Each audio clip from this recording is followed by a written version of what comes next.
السلام علیکم. State view سے میں ہوں شہزاد خان اور میرے ساتھ موجود ہیں ایڈیٹر اسٹیٹ ویو سید خالد گردیزی. آج ہم بات کریں گے جو ایک تو عالمی تناظر میں جو جنگ ہوئی ہے ایران اسرائیل اور اس میں امریکہ کا کیا کردار رکھا، اور اس کے ساتھ ساتھ آزاد کشمیر میں جو سیاسی ہلچل ہے. الیکشن آزاد کشمیر کے جو ہونے ہیں وہ تقریباً 1 سال باقی ہے، لیکن اس سے قبل ہی جو آپ نے سیاسی ایکٹیویٹیز سوشل میڈیا کے ذریعے آپ تک پہنچی ہیں، اس کے اوپر بھی بات کریں. تو سب سے پہلے بات کر لیتے ہیں اسرائیل اور ایران کا جو تنازع تھا، اور اس میں امریکہ کا کردار، اور جو مشرق وسطیٰ میں جو ایران نے حملہ کیا اور اس کے بعد یہ جنگ کس نتیجے پہ پہنچے. اسی پہ گدیز صاحب سے جو ہے نا موقف لیں گے. جی گدیز صاحب. دیکھیں شہزاد صاحب، ایک تو یہ ہوا کہ پاکستان اور جو ہے نا انڈیا کے درمیان جھڑپیں ہوئیں، اور ایک ایسی سچویشن بن گئی کہ 2 ایٹمی ممالک ایک دوسرے کے سامنے آئے.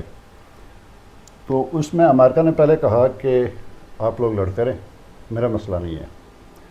لیکن جب اس نے دیکھا کہ انڈیا کو مار پڑ رہی ہے، 2 جو ہے اٹیمپٹس ہوئی پاکستان کی طرف سے اور دونوں بڑی کامیاب رہیں، تو اس کے بعد امریکہ نے کہا کہ جی میں ثالثی کا کردار ادا کرنا چاہ رہا ہوں اور میں جنگ بندی کا اعلان کرانے میں بھی. اور ٹرمپ نے کہا کہ جی میں میرا کردار اور میں کرا رہا ہوں. وہ تو ہو گیا. اس کے بعد اسرائیل کی طرف سے ایران کے اوپر چڑھائی ہوئی. اس کے نتیجے میں 6-7 دن جو ہے وہ اس مشرق وسطیٰ میں ٹینشن رہی. اس میں امریکہ کا جو کردار تھا وہ پہلے اس نے ٹرمپ نے لکھا کہ ایران جو ہے نا غیر مشروط طور پر سرنڈر کرے. لیکن ایران کی طرف سے جو رد عمل سامنے آیا، جس میں اسرائیل کو منہ کی کھانی پڑی، دوسرے الفاظ میں اسرائیلی بھاگ گئے. اور پھر امریکہ نے کہا کہ چلے میں اس معاملے کو خود دیکھتا ہوں. اس نے خود ٹرائی کیا، ایٹمی تنصیبات پہ حملے کیے، لیکن اس کے جواب میں اسرائیل کی جانب سے مشرق وسطیٰ میں 19 اڈے ہیں، جس میں 50,000 فوجی ہیں امریکہ کے، 3 مستقل اڈے ہیں اور تقریباً 16 غیر مستقل اڈے ہیں. تو ان کے اوپر رات کو اٹیک کیے، جس کے بعد امریکہ نے کہا کہ جی ہمیں یہ توقع تھی کہ ایران یہ کرے گا، تو اب ہم مزید جو ہے نا اس پہ جنگ نہیں کرنا چاہتے. جبکہ روس پہلے ہی امریکہ کو یہ کہہ چکا تھا. دوسرے ممالک بھی، پاکستان کا بھی اس میں بڑا کردار رہا اس سارے تنازع میں. تو اب یہ صورتحال ہو چکی ہے کہ امریکہ نے جنگ بندی کا اعلان کیا. اسرائیل نے ایران نے ابھی گوت کہ اس کے اوپر ہاں یا نہیں کہی. لیکن بہرحال چونکہ ایران کا یہ مدعا بھی نہیں رہا کبھی کہ وہ اسرائیل کے ساتھ جنگ کریں، امریکہ کے ساتھ کریں یا باقی خطے میں باقی لوگوں کے ساتھ. ایران کی اپنی ایک تہذیب ہے، اپنی ایک تاریخ ہے، اور وہ کبھی ہارے ہی نہیں ہیں کوئی بھی جنگ. مار ضرور کھائی ہے لیکن ہمیشہ سے وہ جیتتے رہیں. تو رجیم چینج کے چکر میں امریکہ نے یہ جو کوشش کی اس مرتبہ کہ ویسٹرن کنسپٹ جو ہے وہ ایران میں لایا جائے، جو پہلے تھا، تو وہ اس میں کامیاب فی الحال نہیں ہو سکا. اب تک کی تو صورتحال یہی ہے. جی شہباز صاحب. جب گدیز صاحب آزاد کشمیر کے اوپر آتے ہیں، سردار تنویر الیاس خان صاحب سابق وزیر اعظم ہیں وہ، اور ان کے ساتھ جو ممبران اسمبلی ہیں وہ باقاعدہ طور پر گزشتہ رات گزری ہے، اس میں ان نے پیپل پارٹی میں شاملیت اختیار کر لی ہے. کیسا تناظر دیکھ رہے ہیں آپ اس سارے عمل کو کہ الیکشن ہونا ابھی باقی ہیں، 1 سال رہتا ہے جو موجودہ اسمبلی ہے، تو قبل از وقت ان کی یہ پیپل پارٹی میں شاملیت کو آپ کس انداز سے مطلب اس کو دیکھ رہے ہیں آپ؟ دیکھیں، آزاد کشمیر میں جو پارٹی پولیٹکس ہے وہ فی الحال پیپلز پارٹی اور مسلم لیگ ہی کی صورت میں نظر آتی ہے. اس سے پہلے تحریک انصاف نے وہاں پہ قدم جمائے، لیکن وہ حکومت آنن فانن جیسے ہوا، اس کے ساتھ آپ سب کو پتہ بھی ہے. بٹ اب جو تنویر الیاس صاحب استحکام پاکستان پارٹی میں موجود تھے پریزیڈنٹ کی حیثیت سے، انہوں نے اس پارٹی پہ زیادہ کام نہیں کیا، چونکہ وہ میں بھی لگتا تھا، انہیں بھی لگتا تھا، سارے لوگوں کو لگتا تھا کہ یہ ایک پارکنگ پلیس ہے جہاں سے انہوں نے کسی نہ کسی پارٹی میں جانا ہے. تو اس حد سے میں ظاہر جو 2 پارٹیاں موجود ہیں گراؤنڈ پہ، ایک چانس یہ تھا، ان کی فیملی کے بھی بڑے اچھے تعلقات ہیں مسلم لیگ کے ساتھ، اور مسلم لیگ کی کوشش تھی کہ وہ بھی جو ہے نا تنویر الیاس صاحب کو اپنی پارٹی میں شامل کرنا چاہ رہے تھے. لیکن ان کی بات جو ہے وہ چودھری ریاض صاحب کے ساتھ بن گئی، اور فریال تاپور صاحبہ، اور بیچ میں مانڈی والا کو بڑا کردار ہے، سدھارتھ سلیم صاحب کا، اور باقی لوگوں کا کردار ہے. تو طے یہ ہوا کہ چونکہ یہ دونوں پارٹیاں جو ہے نا وہ بڑی ایک ہمیں سننے کو مل رہا تھا کہ تنویر الیاس صاحب جو ہے وہ ان کے ساتھ مذاکرات کریں گے فریال طاہرپور لیول پہ، اور شاید مسلم لیگ کے ساتھ ایک جو ہے نا وہ اس میں شمولیت اختیار کریں. لیکن وہ بھی ذرا پیپلز پارٹی والے بھی بڑے کھلاڑی ہیں. انہوں نے رات کو انہیں پہلے اس سے پہلے طے کر لیا کہ آپ شامل ہوں گے جب ملاقات ہوگی، تو وہ انہوں نے شامل کر لیا. باقی شاید ابھی تقریب ہونی ہے. اب رہ گیا اس کا اثر آزاد کشمیر کی سیاست کے اندر. تو ابھی کچھ کہنا قبل از وقت ہے، چونکہ دونوں پارٹیاں فیڈرل میں موجود ہیں حکومت کے اندر اور آزاد کشمیر کے اندر بھی. تو ان کا یہ الیکشن مجھے آزاد کشمیر میں آج کی ڈیٹ میں فرینڈلی لگ رہا ہے. ان کو کہا جائے گا دونوں پارٹیوں کو فیڈرل کی طرف سے کہ آپ جائیں اپنا الیکشن لڑیں، جس کی جو اکثریت بنی پھر اس کو دیکھیں گے. یہاں پہ دو باتیں ہو رہی ہیں. ایک یہ ہے کہ پیپلز پارٹی کو گورنمنٹ دی جا سکتی ہے. دوسری بات یہ ہو رہی ہے کہ مسلم لیگ کو گورنمنٹ دینے کی بات کی جا رہی ہے. تو مسلم لیگ کی بات اس لیے ہمیں زیادہ سمجھ آ رہی ہے کہ مہاجرین کے جو نشستیں پاکستان میں موجود، ان کا بڑا کردار رہا ہے ہمیشہ آزاد کشمیر کی حکومت سازی کے اندر. تو پنجاب میں زیادہ سیٹیں ہیں مہاجرین کی، اور پنجاب میں پیپلز پارٹی اور تحریک انصاف، پیپلز پارٹی کا ووٹ بینک کم ہے، تحریک انصاف اور مسلم لیگ ہے یہاں پہ پنجاب میں. تو یہ مسلم لیگ اگر 10 سیٹیں 8 سیٹیں یہاں سے لے کر نکلتی ہے تو آزاد کشمیر میں بھی آپ بھمبر سے لے کر توگڑ تک چیک کر لیں تو مسلم لیگ کی پوزیشن خاصی بہتر نظر آ رہی ہے. لیکن اس کے بیچ میں ایک بڑا ایشو جو ہے وہ جو ہماری ایکشن کمیٹی ہے اس کی صورت میں، لوگوں کے ریئیکشن کی صورت میں موجود ہے. اب لوگ آنے والے ٹائم میں کیا فیصلہ کرتے ہیں اور وہ ہما کس کے سر پہ بٹھاتے ہیں، یہ ایک وقت سے پہلے ہم تجزیہ کر سکتے ہیں، لیکن ایکوریٹ کوئی بات نہیں کی جا سکتی.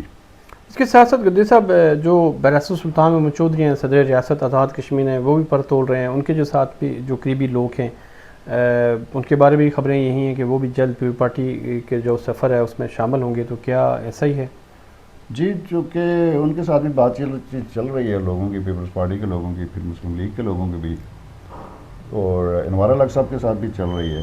تو اب بریسر صاحب کے لیے مجھے ایسا لگتا ہے کہ اب چونکہ ان کی سیاسی نیز ختم ہو چکی ہے، ان کے بیٹے یاسر کی شروع ہو رہی ہے، تو میرا خیال ہے کہ وہ پیپلز پارٹی کا اس لیے بھی انتخاب کریں گے کہ یاسر کے جو قریبی دوست ہیں قاسم مجید، وہ بھی ظاہر پیپلز پارٹی میں، اور اس حلقے میں، اس ریجن میں، میرپور ریجن میں ان کے ایک دوسرے کے ساتھ تعلقات زیادہ وہ کمفرٹیبل ہیں ایک دوسرے کے ساتھ بنسبت مسلم لیگ کے. انوار اللہ کی آپ نے بات کی کہ وہ بھی پر تول رہے ہیں، تو کیا چودھری پرویز اشرف جو ہیں ان کے حلقے سے ہیں ان کو ایکسیپٹ کر لیں گے؟ اور اس کے ساتھ ساتھ دوسرا سوال یہ ہے کہ انوار الحق صاحب اسپیکر اسمبلی، قانون ساز اسمبلی تھے، اور اس وقت رات کو جو سارا سیناریو بنا اور وہ اسپیکر کے اس عہدے سے ہٹے نہیں، اور انہوں نے وزارت عظمیٰ کی اس دوڑ میں شامل ہو کے تو ہما اپنے سر پہ سجا لی. تو ظاہر اس وقت تنویر الیاس صاحب نائل ہوئے تھے. تو کیا جب انوار الحق پیپل پارٹی میں شامل ہوں گے تو تنویر الیاس صاحب کیا ان کو قبول کریں گے؟ لیکن انوار الحق صاحب کا بھی کلیئر نہیں ہے پوزیشن، اور ظاہر چونکہ پارٹی نہ انوار الحق صاحب کی ہے اور نہ تنویر صاحب کی، اور یہ بڑی گاہک پارٹی ہے، گاہک لوگوں کی پارٹی ہے، بیٹھی ہوئی پارٹی ہے. ابھی تو لوگ اس ڈسکشن میں ہیں کہ اگلا پرائم منسٹر ان میں سے کون ہوگا. تو ہمیں یاد ہے کہ وارث سلطان محمود صاحب، میرا خیال ہے 40 سال ہو گئے ہیں ان کو جو ہے نا الیکشن جیتتے، 45 سال. تو آپ اندازہ لگائیں کہ وہ پہلی دفعہ پرائم منسٹر بنے تھے، اس کے بعد اب تک ان کو موقع نہیں ملا پیپلز پارٹی کے اندر رہتے ہوئے، پیپلز پارٹی کے باہر بھی. پیپل پارٹی سے زیادہ میرے خیال سے بریسر صاحب کا قصور زیادہ ہے. اللہ ان کو صحت دے زندگی کے، وہ اس حصے میں ہیں کہ ہماری نیک خواہشات ان کے ساتھ ہیں، لیکن وہ اس سارے سیاسی سفر میں تقریباً 6 پارٹیاں بھی تو تبدیل کر چکے ہیں. تو ایسے میں پیپل پارٹی کی جو قیادت ہے، چاہے وہ زرداری صاحب کی صورت میں ہو، فریال طاہرپور کی صورت میں ہو، یا چودھری ریاض صاحب جو ابھی بڑے ایکٹیو ہیں، اور اگر بی بی کی بات کریں تو ظاہر ہے وہ جو قیادت ہوتی ہے وہ قبول تو نہیں کرتی کہ کبھی ایک سیاسی جماعت میں کبھی دوسری سیاسی جماعت میں. تو میرے خیال سے بریسر صاحب نے جو 9 الیکشن جیتے ہیں، 45 سال کا سیاسی سفر ہے، لیکن اس میں سیاسی اچھل کود بھی تو ان کی زیادہ رہی ہے. ظاہر ہے وہ چیزیں بھی دیکھی جاتی ہیں. پیپلز پارٹی بڑی گاہک جو نا پارٹی ہے، تنظیمی ان کا جو ڈھانچہ ہے وہ خاصا مضبوط ہے، اور ان بنیادوں کے اوپر بھی فیصلے کرتے ہیں. میں وہی کہہ رہا تھا کہ چودھری وزیر صاحب کو انہوں نے پارٹی پریزیڈنٹ تھے وہ اس وقت، تو ان کو پرائم منسٹر بنایا تھا. تو اسی طرح جو آنے والا ٹائم ہے اس میں کیوں میں تو کسی کو بھی گن لیں لیکن اس کا فیصلہ obviously ایک تو اللہ تعالیٰ کی طرف سے ہے یہ اقتدار، اور نیچے جو ہے وہ پارٹی نے فیصلہ کرنا ہے، پیپلز پارٹی کی قیادت نے، اور وہ بڑے زیرک ہیں اس معاملے میں، وہ بہت دیکھ سن کے سمجھ کر اور پارٹی کو یکجا رکھ کے فیصلہ کرتے ہیں۔ یہ جو تحریک انصاف والا ایک تھا سلسلہ، اس میں چونکہ مختلف لوگ مختلف جگہوں سے آئے ہوئے تھے اور کسی خیال پہ ہم آہنگی نہیں تھی ان کی، اور ایک البتہ ایک تھا کہ جی ٹھیک ہے اقتدار میں جانا ہے، تو اقتدار میں تو چلے گئے، لیکن وہ ہم آہنگی نہ ہونے کی وجہ سے ان کے درمیان کوئی ایسا ربط نہیں قائم ہو سکا جس کی بنیاد پہ پیپلز پارٹی جو ہے نا وہ زیادہ لمبا ٹائم، اور تحریک انصاف زیادہ لمبا ٹائم حکومت کر سکتی ہے۔ اور پھر اوپر سے عمران خان صاحب کے اپنے ڈیسیجنس تھے جو انہوں نے 4 حکومتیں ختم کر دی اور پھر جیل پہنچ گئے، تو اب رہ گئے انوار الحق صاحب۔ تو مجھے ایسا لگتا ہے کہ وہ پیپلز پارٹی میں آگے گم ہو جائیں گے، وہ مسلم لیگ میں جاتے ہیں تو وہاں پہ بھی گم ہو جائیں گے۔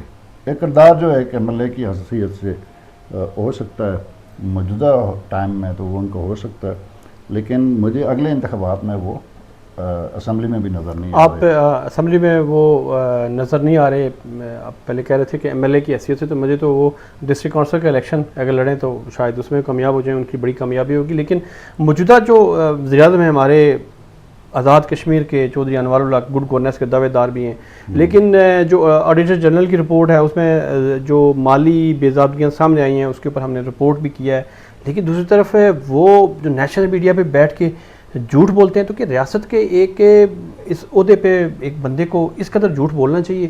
دیکھیں میں تو ان کو وہ اتنا جھوٹ بولتے ہیں کہ انہیں سچا کہنے کو دل کر رہا ہے، یہ سچا وزیر اعظم ان کو کہنا چاہیے۔ اب چونکہ انہوں نے کہا کہ صحافی حضرات، پہلے انہوں نے ایک نیریٹو بنایا کہ جو صحافی حضرات تنقید کرتے ہیں، ناقد ہیں، تو وہ میرے مخالف ہیں، تو آپ کی کس کے ساتھ کیا مخالفت ہو سکتی ہے؟ کخ بھی نہیں۔ ایک تو یہ بات تھی، دوسری یہ ہے کہ اس کی بنیاد کے اوپر انہوں نے ایک آگے جو ہے نا اپنا بیانیہ بنانے کی کوشش کی، اور ایک جنگ کی سی کیفیت بنائے رکھی ہے سارا ٹائم، اسٹیٹ ویوز کے ساتھ، جموں کشمیر کے ساتھ، شہزاد راٹھور صاحب کے اخبار کے ساتھ۔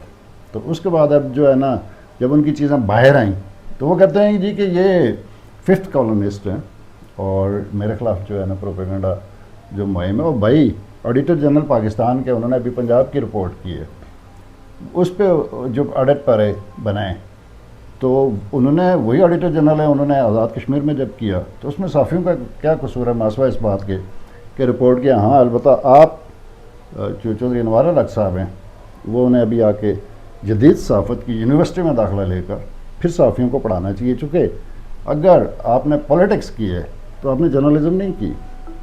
ہم پولیٹکس میں جا کے پولیٹیکل جو اس کا دعویٰ نہیں کر سکتے کہ ہمیں آتی ہے۔ اسی طرح جن لوگوں نے ساری زندگی جرنلزم کو دی ہے، پڑھا ہے، اس کے اوپر پریکٹس کی ہے، وہ جدت کے ساتھ کی ہے، تو ان کو آپ چیلنج کرتے ہیں۔ کیا اور وجہ اس ہے کے بعد ایک اور چیز جو انہوں نے کہی کہ صحافیوں کو ہم انعام دیں گے، ہم نے کہا کہ آپ کو چیلنج ہے کسی بھی جرنلسٹ جو صرف آپ کے منتخب کردہ نہیں بلکہ وہ صحافی حضرات جن کے ساتھ آپ کا تعلق بھی رہا ہے، ان کے ساتھ بیٹھ کے آپ انٹرویو کریں۔ میں اسی سوال کی طرف آنا چاہ رہا ہوں کہ نیشنل میڈیا پہ تو انوار الحق صاحب پہ بڑے آ کے گفتگو کرتے ہیں اور جھوٹ پہ ہم اپنی گفتگو کرتے ہیں کہ جو چیزیں ہیں وہ آزاد کشمیر سے ہم سے ڈکی چھپی نہیں ہیں۔ میرا سوال یہ ہے کہ کیا وجہ ہے کہ بمبر سے لے کے تاؤبڑ تک چودھری انوار الحق کسی ایک عامل صحافی کے سامنے بیٹھ کے انٹرویو دینے کے لیے تیار نہیں ہے؟ کیا صرف پاکستان کے اندر جو نیشنل میڈیا ہے اس کے اندر ہمارے پاکستان کے جو جرنلسٹ ہیں ان کو شاید اس طریقے سے انٹرسٹ نہیں ہوتی آزاد کشمیر کے معاملات میں، لیکن سوال یہ ہے کہ ایسی کون سی وجہ ہے جو ان کو روک رہی ہے کہ انوار الحق صاحب آج تک کسی پریس کانفرنس میں تو موجود ہوتے ہیں لیکن انٹرویو میں کسی بھی صحافی کے سامنے نہیں بیٹھ سکے؟ اس کی ریزن یہ ہے کہ انہیں پتہ ہے کہ یہ سارے مجھے جانتے ہیں اور بڑے اندر سے جانتے ہیں، اور یہ گورنمنٹ کے معاملات کو بھی جانتے ہیں، اور یہ ان کے پاس کوسچن بھی بڑے ویلڈ ہیں جن کا شاید میرے پاس جواب نہیں ہوگا۔ تو یہ ظاہر ہے اپنے لیے آسان راستہ یہ تلاش کرتے ہیں کہ ان دوستوں کے ساتھ جا کے بیٹھ کے بات کرتے ہیں جن کو وہ بتائیں کہ یہ کوسچن کرنا ہے اور وہ آگے سے جواب دیں کہ ابھی ہم آپس میں دونوں بیٹھے کچھ بھی طے نہیں کہ مجھے نہیں پتا کہ آپ نے کیا پوچھنا ہے، اور مجھے نہیں آئیڈیا تھا کہ کن موضوعات پہ بات ہونی ہے، اور آپ کو بھی نہیں تھا۔ ہم بیٹھ گئے چونکہ ہمارا کام ہے۔ انوار الحق صاحب کا یہ ہے کہ آپ کو یا مجھے انٹرویو یا کسی اور کو اس لیے یعنی وہ اگر آپ کو دیتے ہیں کہ یہ سوال ہے اور یہ جناب لفافہ پکڑیں اور اس کے بعد آپ کو جو ہے نا وہ کہیں کہ مجھ سے یہ یہ سوال پوچھیں. تو جب یہ سیکرٹ فنڈ کی ابھی رپورٹ باہر آئے گی تو پتہ چلے گا کہ انوار الحق صاحب نے اپنی جیب سے تو کبھی نہیں کیے, سارا ٹائم انہوں نے پالیٹکس کی, لیکن پبلک کے پیسوں کے ساتھ امیج بلڈنگ کی جو کوشش کی ہے, نیریٹو بلڈنگ کی جو کوشش کی ہے, تو وہ ضرور سامنے آئے گی. اور ہمیں ایک سچے وزیر اعظم کے طور پر جھوٹ بولنے کی بنیاد پر یاد رکھیں گے. گردی صاحب آپ کا شکریہ. اختتام میں ان الفاظ کے ساتھ کروں گا کہ کیمرہ بھی حاضر ہے, ہم بھی حاضر ہیں, توبٹ سے لے کے بمبر تک انوار الحق صاحب ان کے ساتھ یہ چیلنج ہے کہ وہ کسی ریاست کے ایک عامل صحافی کے سامنے بیٹھ کے اپنے جو 2-2.5 سالہ کارکردگی ہے اس کے سوالات کا جواب دیں.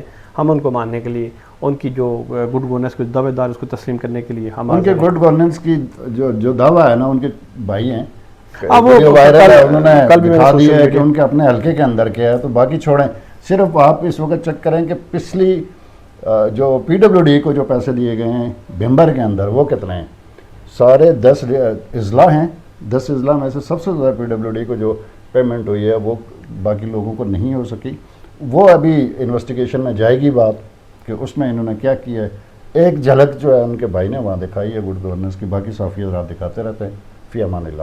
جی بہت شکریہ. اس کے ساتھ مجھے دیجیے اجازت. اللہ حافظ.